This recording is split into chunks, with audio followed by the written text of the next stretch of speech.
Hello student, जैसा कि आप सभी जान रहे हैं कि पिछले कुछ दिनों से राष्ट्रपति चुनाव काफी ज्यादा चर्चा में है और इस शब्द के राष्ट्रपति चुनाव शब्द की चर्चा में रहने का जो मुख्य कारण है, शायद वो भी आपसे छिपा ना हो, क्योंकि अभी तक जो परिणाम आए हुए हैं वो सबके सामने घोषित हो चुके हैं और हमारे देश की जो वर्तमान राष्ट्रपति निर्वाचित हुई है श्रीमती द्रौपदी मुर्मू, उनसे भी सभी लोग अवगत हो चुके हैं।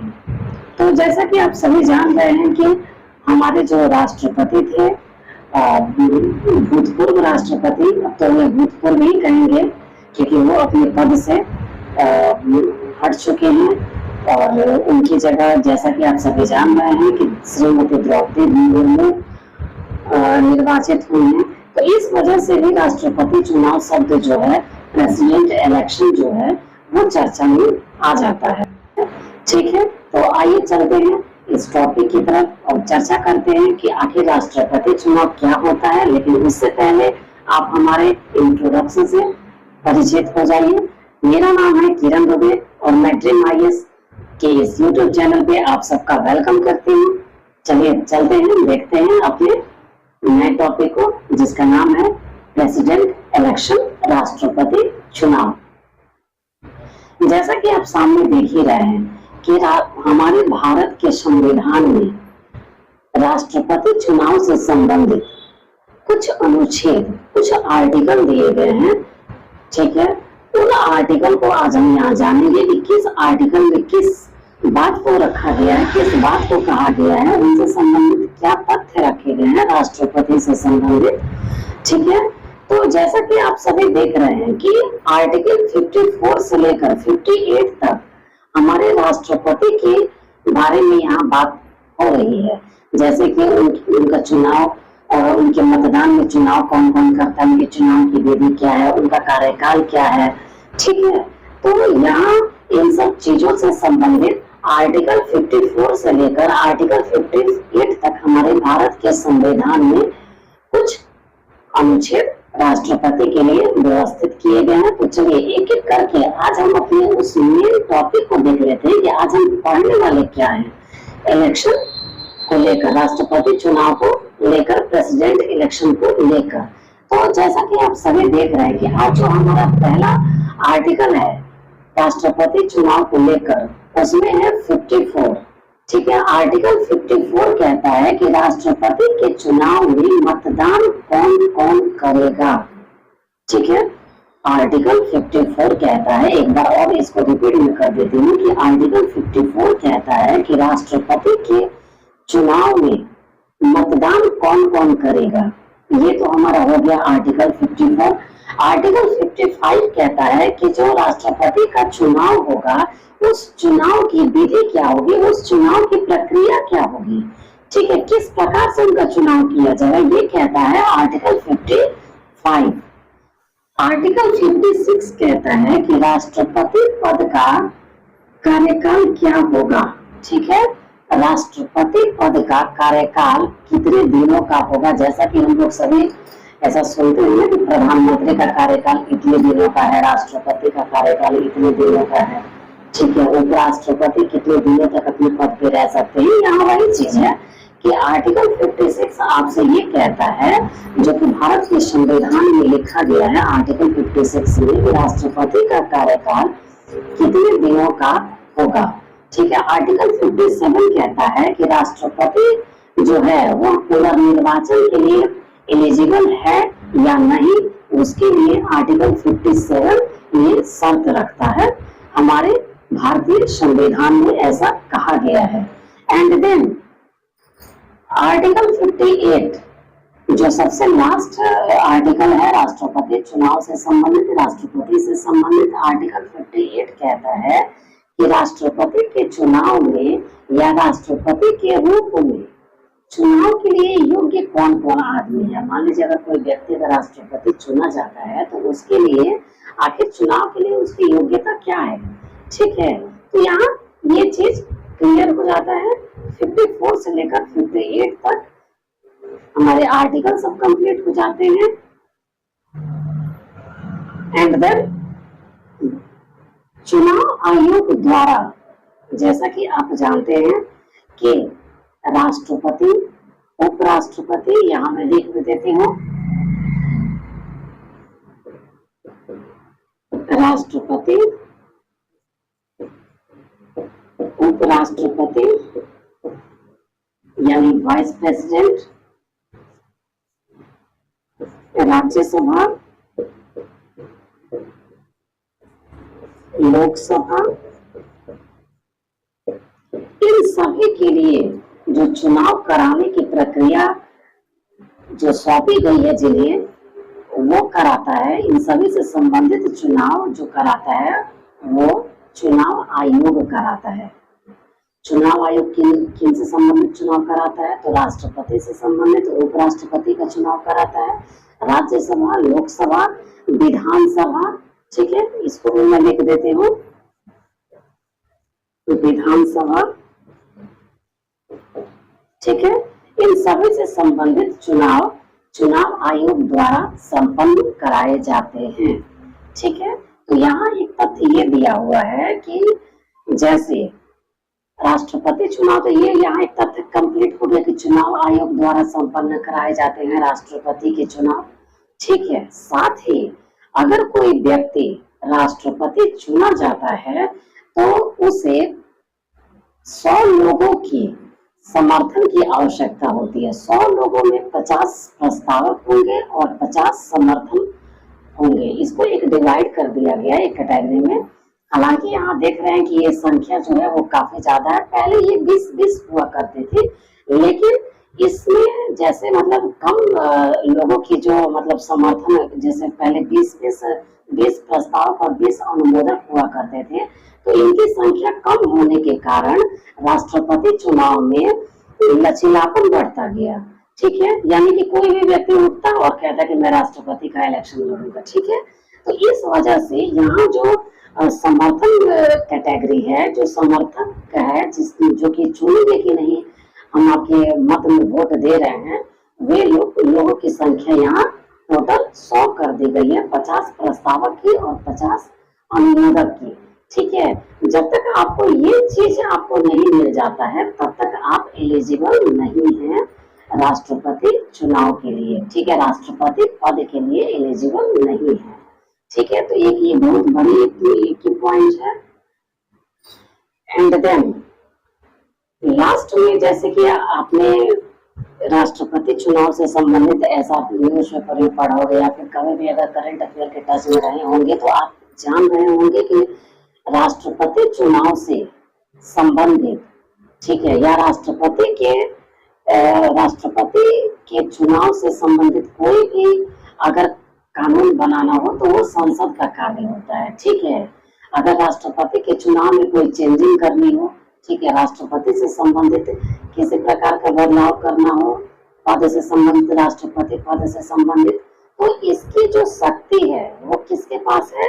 वो संसद के पास है, हमारे देश के संसद के पास है, यानी पार्लियामेंट के पास है, ठीक है।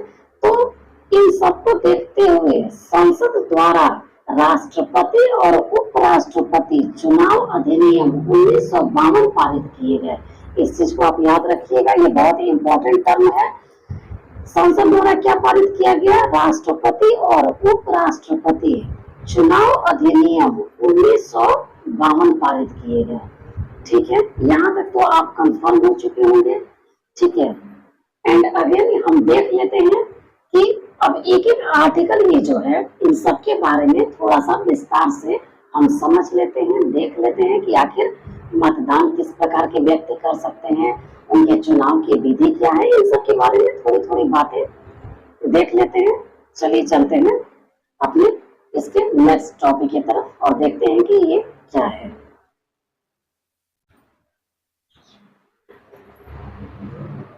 जैसा कि आप सभी देख रहे हैं कि जो सामने लिखा हुआ है अप्रत्यक्ष चुनाव, तो यहाँ एक बात आप कंफर्म कर लेंगे कि राष्ट्रपति का चुनाव हमारे देश में जो प्रेसिडेंट इलेक्शन होता है वो अप्रत्यक्ष विधि से होता है, उसमें सीधे जनता पार्टिसिपेट नहीं करती है, ठीक है। इसलिए जहां जनता सीधे पार्टिसिपेट नहीं करती है, सीधे मतदान नहीं करती है, उस विधि को अप्रत्यक्ष चुनाव कहते हैं।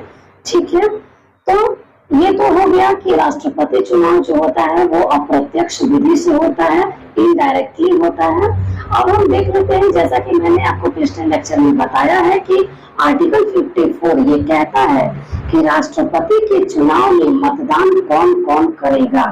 ठीक है, तो इस आर्टिकल को आइए देख लेते हैं कि आखिर राष्ट्रपति के चुनाव में ऐसे कौन लोग एलिजिबल हैं जो कि सिर्फ वही मतदान कर सकते हैं। तो आइए देखते हैं। तो यहाँ आप जैसा कि पहला नंबर देख रहे हैं कि राज्यों की विधानसभा के निर्वाचित सदस्य, उसमें भी कौन कौन से, दिल्ली और पुडुचेरी, इन दो जगहों के, इन दो राज्यों की विधानसभाओं के निर्वाचित सदस्य। यहाँ एक टर्म आ रहा है, यहाँ एक शब्द आ रहा है जिसको जान लेना सबसे ज्यादा जरूरी है। यहाँ निर्वाचित आ रहा है, ध्यान रखिएगा कि निर्वाचित और मनोनीत नहीं, सिर्फ निर्वाचित।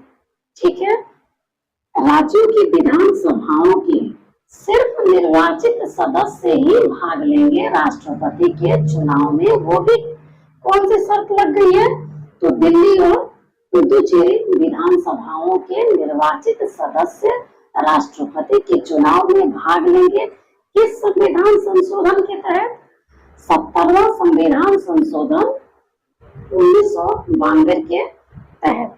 ठीक है, ये संशोधन भी बहुत इंपॉर्टेंट हो जाता है हमारे प्रीलिम्स और मेंस के हिसाब से। ठीक है, तो आप इस पर ध्यान देंगे। दूसरा है कि संसद के दोनों सदन कौन कौन से हो गए, तो लोकसभा और राज्यसभा। ठीक है, संसद के दोनों सदनों के निर्वाचित सदस्य, फिर एक यहाँ टर्म आया निर्वाचित, यहाँ भी मनोनीत नहीं है।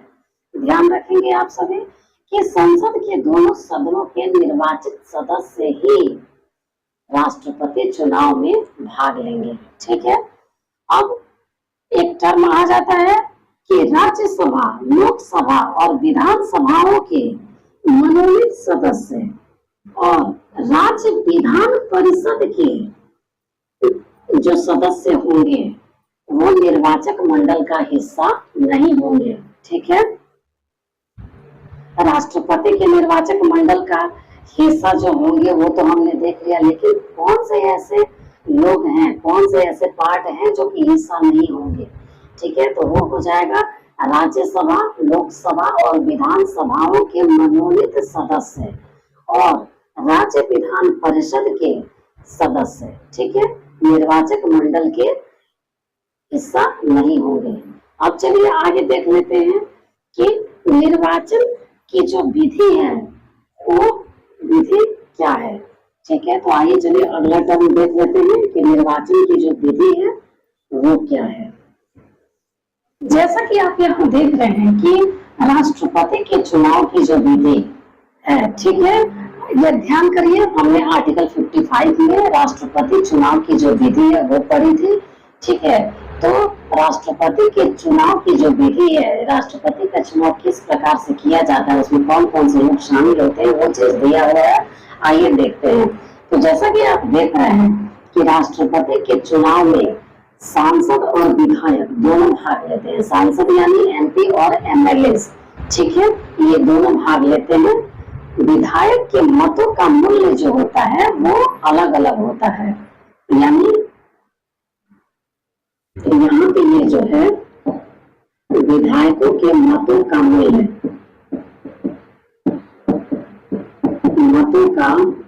जो होता है वो अलग अलग होता है। ठीक है, मतों का मूल्य क्या होता है, अलग अलग होता है। लेकिन यही एक टर्म आप ये भी जान लीजिए कि जो सांसद के मतों का मूल्य होगा वो विधायक के मतों के मूल्य के बराबर होना चाहिए। ठीक है, ये एक बहुत इंपॉर्टेंट टर्म यहाँ निकल के आता है कि राष्ट्रपति चुनाव में सांसद के मतों का मूल्य विधायक के मतों के मूल्य के बराबर होना चाहिए। ठीक है, बाद में हम देखते हैं कि विधायकों के जो मतों का मूल्य है उसको किस प्रकार से डिफाइन किया जा सकता है।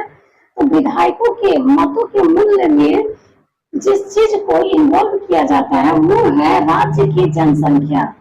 क्या है, राज्य की जनसंख्या। जैसा कि आप यहाँ देख रहे हैं, हालांकि इसको डिफाइन करने के लिए हमारे संविधान में एक मेथड, एक तरीका दिया गया है, एक फॉर्मूले के तहत इसको डिफाइन किया जाता है। मैंने इस फॉर्मूले को आपके सामने लिख दिया है ताकि आप इसको देख सके और समझ सके। तो यहाँ देखते हैं कि क्या है, विधायकों के मतों का जो मूल्य होगा वो राज्य की जनसंख्या, राज्य की जनसंख्या यानी total population of A state, ठीक है, और विधायकों की संख्या, total population of A state.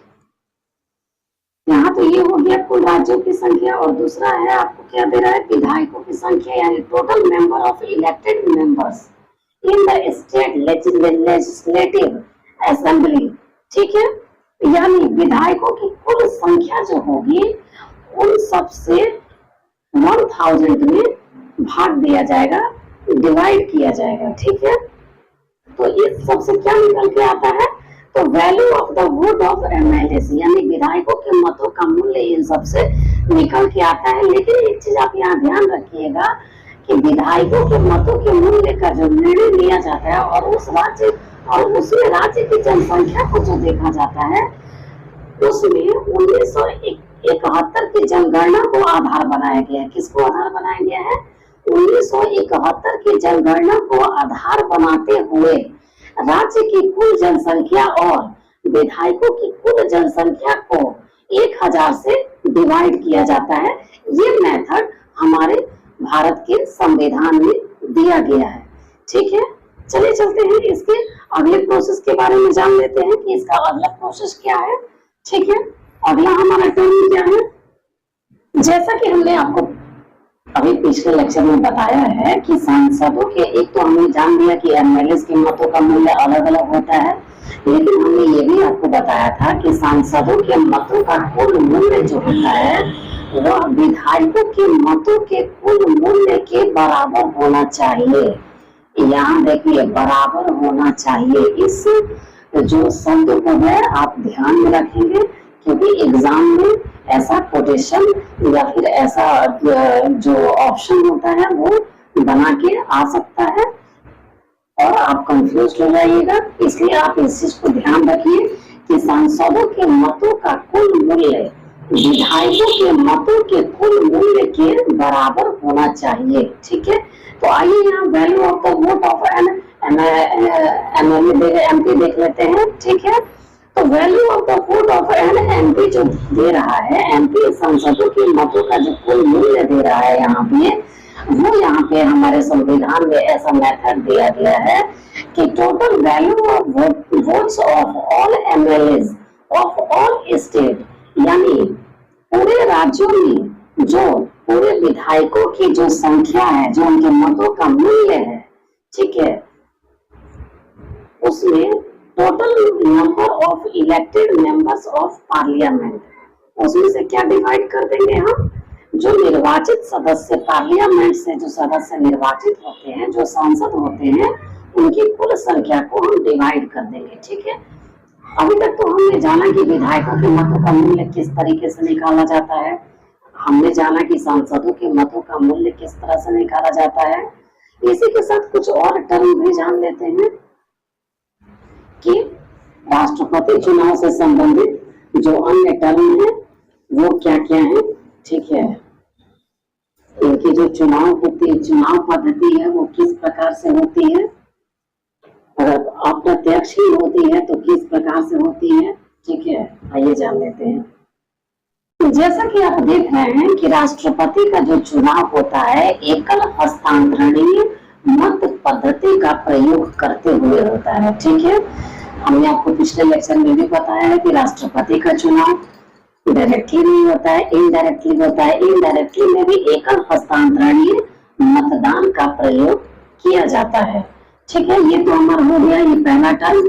दूसरा टर्म कहता है कि प्रत्येक मतदाता को जो भी मत दे रहे हैं राष्ट्रपति के चुनाव में, जो भी एमपी एमएलए मत उनको दे रहे हैं, प्रत्येक मतदाता को एक ही मत देने का अधिकार है। यहाँ ध्यान दीजिएगा कि प्रत्येक मतदाता को एक ही मत देने का अधिकार है, हालांकि वह मत जो होता है हस्तांतरणीय होता है। ठीक है, ये तो हो गया हमारे दूसरे टर्म। हमारा तीसरा टर्म है कि सभी उम्मीदवारों को वरीयता के क्रम में, ठीक है, रैंक देते हैं, यानी कि 1, 2, 3 ऐसे करके एक वरीयता के क्रम में एक रैंक दिया जाता है। ठीक है, जीत के लिए वैध मतों के वैलिड वोट्स जो होते हैं, जीत के लिए वैध मतों के कुल मूल्य का आधे से अधिक प्राप्त करना आवश्यक है। राष्ट्रपति चुनाव में जीत के लिए वैध मतों के कुल मूल्य का आधे से अधिक प्राप्त करना आवश्यक है। ठीक है, अगला और लास्ट हमारा नेक्स्ट जो पॉइंट है, पॉइंट है, काफी इंपॉर्टेंट भी है और इसको आप ध्यान भी देंगे कि दल बदल विरोधी कानून राष्ट्रपति चुनाव में लागू नहीं होता है। ठीक है, राष्ट्रपति के चुनाव में कौन सा कानून लागू नहीं होता है? तो दल बदल विरोधी कानून राष्ट्रपति चुनाव में लागू नहीं होता है। हालांकि आप लोग कमेंट सेक्शन में ये कमेंट करके बताएंगे कि दल बदल विरोधी कानून किस अधिनियम के तहत आता है। ठीक है, और अपने लेक्चर को यहीं पे स्टॉप किया जाता है। आज आपने जाना कि प्रेसिडेंट इलेक्शन को किस प्रकार से किया जाता है, उनके मतदान में किन किन लोगों को पार्टिसिपेट किया जाता है, चुनाव की जो विधि वो जो है वो क्या है, और हमने आपको एक चीज और बताया कि चुनाव का जो कार्यकाल है वो 5 वर्षों का होता है। ठीक है, 5 वर्षों का होता है। राष्ट्रपति का जो चुनाव होता है वो पद धारण करने की तिथि से, ध्यान दीजिएगा, पद धारण करने की तिथि से, पद धारण करने की तिथि से लेकर 5 वर्षों तक का राष्ट्रपति का कार्यकाल होता है। ठीक है, ये तो उनका हो गया कार्यकाल। हालांकि अन्य परिस्थितियों में भी उनको उनके कार्यकाल से हटाया जा सकता है, लेकिन इसकी विधि जो है वो हम अगले लेक्चर में जानेंगे। और आप इस लेक्चर को बार बार देखते रहिए ताकि जो राष्ट्रपति चुनाव से संबंधित जो यूपीएससी बीपीएससी वगैरह में क्वेश्चन आते रहे हैं, यूपीएससी में तो यहाँ से क्वेश्चन खूब भर भर के आते हैं। ठीक है, तो इस टर्म को आप पढ़े, यहाँ पे पढ़ने के बाद यूपीएससी प्री एग्जाम में इससे संबंधित जो भी सवाल आए हैं उसको आप सॉल्व करने की कोशिश करें, तो देखें कि किस प्रकार के सवाल आए हैं और आप कहाँ तक इस लेक्चर को पूरे ध्यान से देखें, आपसे सवाल सॉल्व हो रहे हैं कि नहीं हो रहे हैं। ठीक है, आगे आपको किसी भी तरह की अगर समस्या आती है इस लेक्चर से संबंधित तो आप कमेंट सेक्शन में सवाल पूछ सकते हैं। ठीक है, अपनी शंका बता सकते हैं और इसी के साथ मिलते हैं अपने नेक्स्ट लेक्चर में। अगर आप इस चैनल पे नए हैं तो इस चैनल को लाइक, शेयर एंड सब्सक्राइब करना न भूलें और बेल आइकन प्रेस करना न भूलें। मिलते हैं अपने नेक्स्ट लेक्चर में, तब तक के लिए थैंक यू, धन्यवाद।